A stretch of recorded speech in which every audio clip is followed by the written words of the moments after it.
मैं राजस्थान के अंदर गया, एक 12वीं क्लास की बेटी मेरे पास में आई मेरे प्रवचन के बाद में, और उस बेटी ने मेरे से निवेदन किया कि स्वामी जी मैं आपसे कुछ प्रश्न करना चाहती हूं।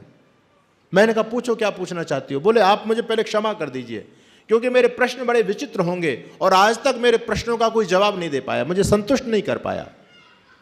मैंने कहा बहन मैं ये तो नहीं कह सकता कि मैं तुझे संतुष्ट कर दूंगा, लेकिन जितना मेरे पास ज्ञान है, जितना विवेक मेरे पास में है, जितना मैंने स्वाध्याय किया है, उस स्वाध्याय के अनुसार मैं आपके प्रश्नों का समाधान करने का प्रयास करूंगा। पूछिए क्या पूछना चाहती है। उस बेटी ने फिर दोबारा से अपने कान पकड़े, हाथ जोड़े, गर्दन नीचे झुकाई और कहती अब की बार मैं क्षमा भगवान जी से मांगना चाहती हूं, क्योंकि मैं जो प्रश्न करूंगी आपसे वो भगवान को लेकर के ही है, कहीं भगवान जी बुरा मान जाए मेरे प्रश्नों को लेकर के। मैंने कहा ना तो भगवान जी बुरा मानेंगे ना मैं बुरा मानूंगा, पागल तू पूछ क्या पूछना चाहती है। उस बेटी ने मेरे से कुछ प्रश्न किए। प्रश्न आप सबके दिमाग में भी उठने चाहिए। यदि हम मनुष्य हैं और मनुष्य होने का जीवंत प्रमाण यह है, यदि हमारी बुद्धि में प्रश्न पैदा हो रहे हैं तो समझ लिए हम मनुष्यता की तरफ बढ़ रहे हैं, और यदि हम कुछ सोचते नहीं है, विचारते नहीं है, तो किस बात के हम मनुष्य हैं। प्रश्न पैदा होना ही चाहिए। आजकल एक बहुत बड़ी सनातन धर्म के अंदर एक परंपरा चलती है कि धर्म कर्म के क्षेत्र में प्रश्न मत करो, श्रद्धा की चीजें श्रद्धा से सुनते रहो इसको। श्रद्धा वृद्धा से कुछ भी नहीं होता। आज का जमाना तार्किक जमाना है। वो एक जमाना था जब पुराने लोगों को धर्म कर्म के प्रति कोई प्रश्न किया करता था तो हम लोग उनको शांत कर देते थे, भाई भगवान के बारे में प्रश्न मत करो, बस श्रद्धा से सुनते रहो। आज के बच्चे श्रद्धा वृद्धा को नहीं मानते, वो तो तार्किक बच्चे हैं, लॉजिकल एकदम, ऐसा उनको तर्क चाहिए। यदि आपकी वाणी में दम है, आपके पास तर्क है, उनके प्रश्नों का जवाब आपके पास में है, तो आपकी बात को मान सकते, नहीं तो नहीं मानेंगे। उस बेटी ने मेरे से पहला प्रश्न किया, सुनना मेरी माताओं बहनों ध्यान से। उस बेटी ने मेरे से पहला प्रश्न किया कि स्वामी जी हम सभी सनातनी भगवान कृष्ण को ईश्वर मान करके उनकी पूजा करते हैं, लेकिन मेरे मन में उनके जीवन को लेकर के एक प्रश्न है। भगवान कृष्ण की पत्नी का नाम था रुक्मणी, आप सभी जानते हैं। भगवान कृष्ण की पत्नी का नाम रुक्मणी था, तो राधा जी कौन थी? और उस बेटी ने कहा कि स्वामी जी राधा जी तो भगवान कृष्ण की लवर थी। उसने अपने आप जवाब दिया, और उस बेटी ने जो कुछ गलत नहीं बोला, वो यथावत उसने बोला जैसा शास्त्रों में लिखा हुआ है। वो कहती है राधा जी भगवान कृष्ण की प्रेमिका थी और पत्नी थी रुक्मणी। तो क्या अपनी पत्नी के होते हुए कोई व्यक्ति अपनी प्रेमिका के साथ में घूमे तो क्या ये व्यवहार उचित है? समाज उसको स्वीकार करेगा? हमारे भगवान कृष्ण है जिनकी हम पूजा करते हैं, वो तो ऐसा आचरण कर रहे हैं, और आज भगवान कृष्ण का भक्त अपनी पत्नी के होते हुए एक राधा को अपने घर में लेकर के आ जाए, तो क्या ये समाज परिवार उसको स्वीकार कर लेगा? पहली बात उस बेटी ने मेरे से ये कही। और उसने एक बात मेरे से बड़ी विचित्र कही कि मैं भले ही सनातन धर्म में पैदा हो गई, लेकिन स्वामी जी कृष्ण के विषय में, कृष्ण को लेकर के मेरे मन में लेश मात्र भी श्रद्धा नहीं है। मैं नकार नहीं सकती। अगर मैं कहूंगी तो घर वाले मुझको डांटेंगे, मुझे परेशान करेंगे, लेकिन अंदर से भगवान कृष्ण के प्रति मेरे हृदय में कोई श्रद्धा नहीं है। दूसरा, उस बेटी ने मेरे से प्रश्न किया कि स्वामी जी भगवान कृष्ण की अनेक गर्लफ्रेंड थी। आप आजकल अपनी भाषा में जिनको गोपिकाएं कह देते हैं, आजकल के बच्चे उनको कहते हैं गर्लफ्रेंड। कहते हैं ये कौन सी संस्कृति है? एक व्यक्ति जिसकी हम भगवान मानकर की पूजा करते हैं और उसका जीवन ऐसा को अनेक लड़कियों के साथ में रहता है, रंगलेलियां मनाता है, डांस करता है, क्या ऐसा व्यक्ति हमारा महापुरुष हो सकता है? ऐसा व्यक्ति हमारा आदर्श पुरुष हो सकता है? और तीसरा, उस बेटी ने प्रश्न किया कि स्वामी जी भगवान कृष्ण तो चोरी भी करते थे, तो चोरी करने वाला व्यक्ति हमारे लिए पूजनीय कैसे हो सकता है? इसलिए भगवान कृष्ण के प्रति मेरे मन में लेश मात्र भी श्रद्धा नहीं है। मैं सनातन परंपरा में पैदा हुई, इसलिए मैं कुछ बोल नहीं पाती, लेकिन अपने हृदय की बात मैंने आज आपके सामने रखी है। कृष्ण के प्रति मेरे मन में कोई श्रद्धा नहीं है, क्योंकि कृष्ण ने अपने जीवन में इस प्रकार के काम किए। मैंने उस बेटी को बताने का प्रयास किया। मैंने कहा बेटा सुनो बात को ध्यान से। आपका जो पहला प्रश्न है कि भगवान कृष्ण राधा जी को रखते थे, असलियत तो यह है कि भगवान कृष्ण के जीवन में कोसों दूर तक कोई राधा नाम की महिला थी ही नहीं। यह बहुत प्रामाणिक बात मैं आपके बीच में बोल रहा हूं। भगवान कृष्ण के जीवन काल में कोई भी राधा नाम की कोई महिला नहीं हुई। ये केवल भगवान कृष्ण को बदनाम करने के लिए पाखंडी लोगों की चाल, और पाखंडी नहीं विधर्मी लोगों की चाल है। भगवान कृष्ण के जीवन से संबंधित ग्रंथ है महाभारत। इस महाभारत के अंदर राधा नाम का कोई वर्णन नहीं आता। एक जगह राधा शब्द जरूर आता है, वो राधा उसके लिए नहीं आया जो भगवान कृष्ण के साथ में रहती है, बल्कि कर्ण को जिस मां ने पाला था उस मां का नाम था राधा, इसलिए कर्ण को राधे कहा जाता है। एक जगह महाभारत में राधा शब्द आता है, वो कर्ण की विमाता के लिए प्रयुक्त होता है। एक हमारे यहां पुराण है जिसको कहते हैं विष्णु पुराण। भगवान कृष्ण को विष्णु का अवतार ही हम लोग मानते हैं, लेकिन उस पूरी विष्णु पुराण में कहीं पर भी राधा नाम का कोई वर्णन नहीं है। एक पुराण का नाम है हरिवंश पुराण। हरि यानी भगवान कृष्ण, उनके वंश का पूरा वर्णन उसमें दिया गया। उस हरिवंश पुराण के अंदर भी राधा नाम की कोई चर्चा नहीं है। और तो और एक पुराण ऐसा है जिसकी समाज में आज बड़ी व्याप्ति हो रही है, जगह जगह जिसके नाम से बड़ी बड़ी कथाएं होती हैं। जिस पुराण का नाम है श्रीमद् भागवत महापुराण। आप लोगों ने उसकी कथाएं सुनी होंगी। वैसे तो इस धूर्त भागवतकार ने भगवान कृष्ण को कलंकित करने में कोई कोर कसर नहीं छोड़ी। ऋषि दयानंद की वेदना को देखो। स्वामी दयानंद कहते हैं, भागवत बनाने वाले, तू अपनी मां के गर्भ में ही मर गया होता तो अच्छा होता, और यदि अपने मां के गर्भ में नहीं मर पाया तो जन्म लेते मर जाता तब भी अच्छा होता। तू इस धरती से समाप्त हो जाता तो बहुत सनातन धर्म का उपकार हो गया होता, क्योंकि तूने हमारे महापुरुष भगवान कृष्ण को जितना कलंकित किया है उतना किसने कलंकित किया नहीं भगवान कृष्ण को। वैसे तो इस भागवत बनाने वाले बोपदेव ने भगवान कृष्ण को बदनाम करने में कोई कमी नहीं छोड़ी है, लेकिन हैरानी की बात यह कि पूरी भागवत में कहीं पर भी राधा नाम की कोई चर्चा नहीं है। पूरी भागवत में कहीं राधा शब्द ही नहीं है। लेकिन विचित्र बात यह कि आज कोई भी भागवत कथा बिना राधा की नहीं होती। राधिका गोरी से, ब्रज की छोरी से, मैया करा दे मेरो ब्याह, पता नहीं क्या क्या 10 मिनट तक व्यास जी कथा आगे पढ़ते हैं, बीच में राधे राधे का कीर्तन करा देते हैं। ये राधे बीमारी आ कहां से गई?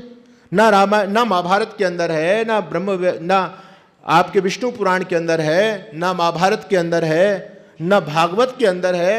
अभी तो आप लोगों ने देखा एक बहुत बड़े भागवताचार्य देश में है जिनको अनिरुद्धाचार्य के नाम से लोग जानते हैं, जिनके करोड़ों फॉलोवर हैं।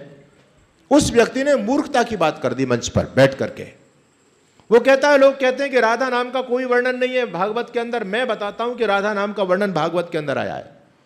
उस बेवकूफ ने संस्कृत तो पढ़ी नहीं है, लेकिन संस्कृत में टांग अड़ाने का काम उस व्यक्ति ने किया। उसी के मंच पर उसके साथ में उसके गुरुजी बैठे थे, एक पंडित जी महाराज, और उस व्यक्ति ने जैसे ही संस्कृत के श्लोक के साथ खींचातानी शुरू की। और खींचातानी कैसे? जैसे आपके हरियाणा के अंदर एक रामपाल है, वो भी बिल्कुल निरक्षर भट्टाचार्य, संस्कृत की ABCD भी नहीं जानता वो व्यक्ति, और वो भी संस्कृत में टांग अड़ाता है। और स्थिति इनकी क्या है? वेद का एक मंत्र आता है, वो पुरुष सूक्त का मंत्र है। ऋषि दयानंद ने भी सत्यार्थ प्रकाश में जिसको दिया है, मंत्र का नाम है सपर्यगा शुक्रमकाय अवृणा असना विरम शुद्धमा पाप विद्धम कबीर मनीषी परिभू स्वयंभू। इस मंत्र में कभी शब्द आया, कभी ही। परमात्मा को कभी से संबोधित किया गया, परमात्मा कभी भी है। अच्छा, कवि और कबीर में अंतर है या नहीं? दोनों शब्दों में कितना बड़ा अंतर है? एक तो कवि शब्द है और एक कबीर शब्द है ना, कबीरदास। क्योंकि रामपाल कबीरदास जी का भक्त है, उनको मानता है, कबीरपंथी है, तो वो रामपाल कहता है कि कबीरदास जी का वर्णन वेद के अंदर भी है। कबीर मनीषी आया, अरे वहां तो कवि शब्द है, संधि होकर के कबीर बन गया है वो। इसी प्रकार से मोहम्मद को मानने वाले जो लोग हैं वो वेद में मोहम्मद को ढूंढ रहे हैं, कहते हैं हमारे मोहम्मद साहब का वर्णन तो वेद के अंदर है, वेद को सबसे प्राचीन माना जाता है, लेकिन हमारे वेद के अंदर भी मोहम्मद साहब का वर्णन है। आप लोग संध्या में मंत्र बोलते हैं, तक्षुर्देव हितम पुरस्ता शुक्रम चरत पश्ये में शरदा शतम जीवे में शरदा शतम श्रेणिया में शरदा शतम प्रभा में शरदा शतम अदीनाह श्याम शरदा शतम। मंत्र कहता अदीनाह श्याम शरदा शतम, लेकिन संधि होकर के मदीना श्याम बोल रहे हैं। कहले मदीना का वर्णन आ गया वेद के अंदर, मक्का मदीना का वर्णन है। ईसाई लोग कहते हैं हमारे ईसा मसीह का नाम भी वेद के अंदर आया, ईसा वाश्यमेदम सर्वम, कहते हैं वेद के अंदर ईसा है। बेवकूफ समझने के लिए तैयार नहीं है।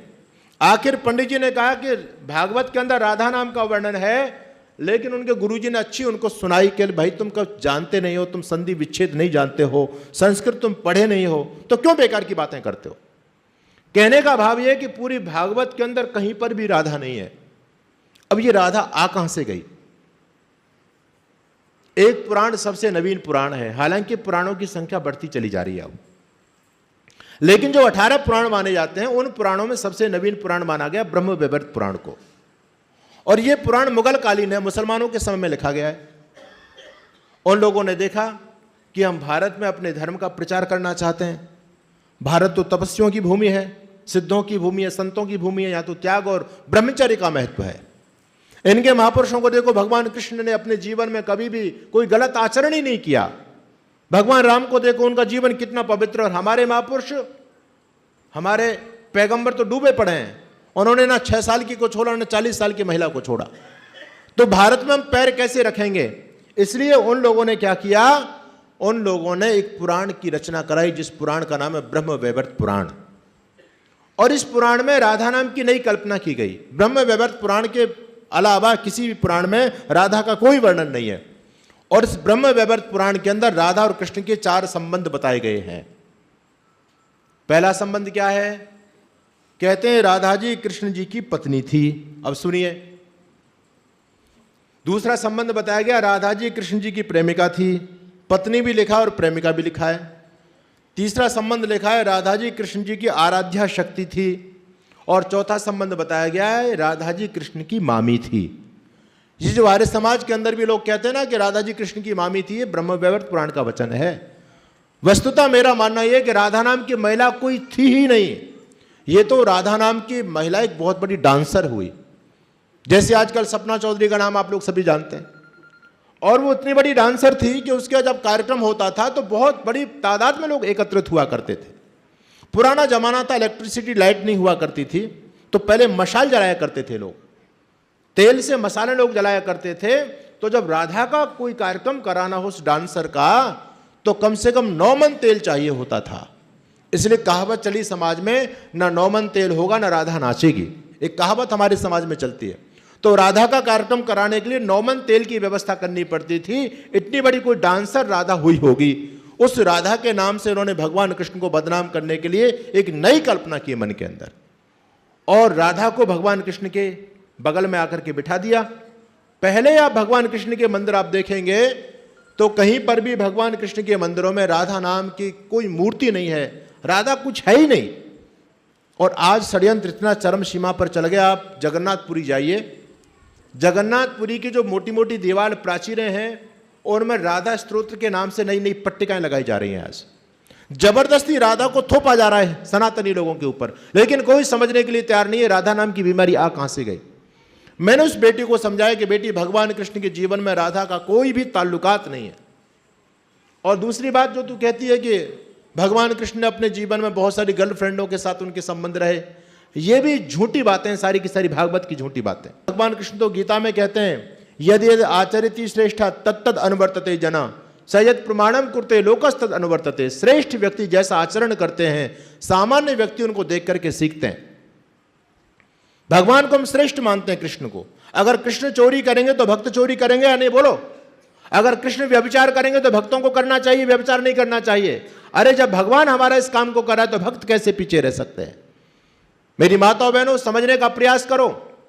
आज कोई व्यक्ति प्रश्न करता है कि भगवान कृष्ण ने लीलाएं की हैं, आज लीला नाम दे देते हैं उनको, कहते हैं कृष्ण जी की लीला, इन पर प्रश्न मत करो, वो कुछ भी कर सकते हैं, भगवान की लीला है।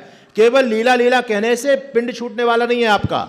आजकल के बच्चे लीला कहने से संतुष्ट होने वाले नहीं है। ये पुराने जमाने के लोग थे जिनके मन में बड़ी श्रद्धा हुआ करती थी। इनके मन में कोई प्रश्न पैदा होता था, हम लीला कहकर के इनको शांत कर दिया करते थे।